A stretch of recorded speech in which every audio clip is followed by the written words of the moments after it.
اللي سعروا لما بدأ المصريين يتكلموا على ان اهلنا في سوريا هم ضيوف عندنا لفتره مؤقته لحين ما بلدهم تستقر وتفضلوا يرجعوا على بلدهم. وده مش شغل حضرتك كضيف، ده شغل الحكومه المصريه مع الحكومه السوريه، والاثنين بيتمتعوا بعلاقات ممتازه. ان يعني رجوع الناس لبلادها ولبيوتها ولعيشتها ده يكون في نظام امن ويعني في ظروف امنه، تمام. واكيد مصر مش هتحط اهلها او اخواتنا اللي في سوريا في اي خطر، تمام، في موضوع ان هم دراسه رجوع الناس لبلدها ودراسه يعني امنهم في بلادهم وكلام من ده. فده موضوع على مستوى دول وعلى مستوى قيادات، وفي النهايه كل واحد فينا راجع لبلده مهما طال الزمن، عشان بس نكون متفقين. طب الناس اللي ردت عليا وقالت لي يا دكتور احنا هنا عايشين بفلوسنا وعايشين ما بنتسول وما بناخد شيء من حد، انا ما قلتش ان حضرتك لا بتتسول ولا ان حد بيديك حاجه ولا الكلام ده خالص.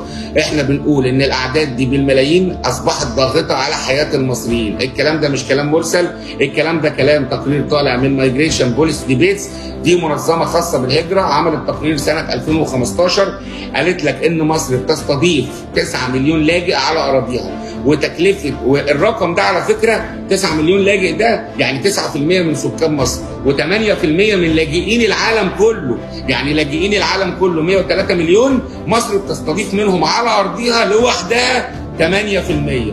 فالتقرير كان بيحسب تكلفة اللاجئ على كل دولة فيها أعداد كبيرة من اللاجئين، فبيحسبوا التكلفة دي في الدول الكبيرة. فقال لك إن يعني بعض الدول 22,000 دولار اللاجئ في السنة، يعني في 40,000 دولار، فقال لك يبقى المتوسط سنة 2015 24,000 دولار.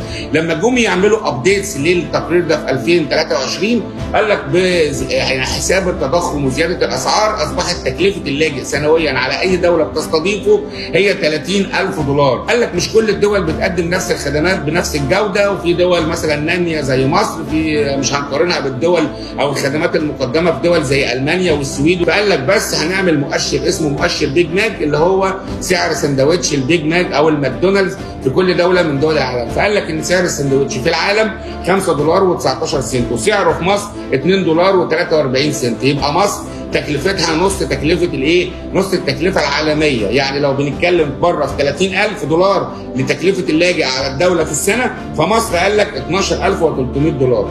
ضربهم لك في ال9 مليون اللي موجودين طلع الرقم 111 مليار دولار.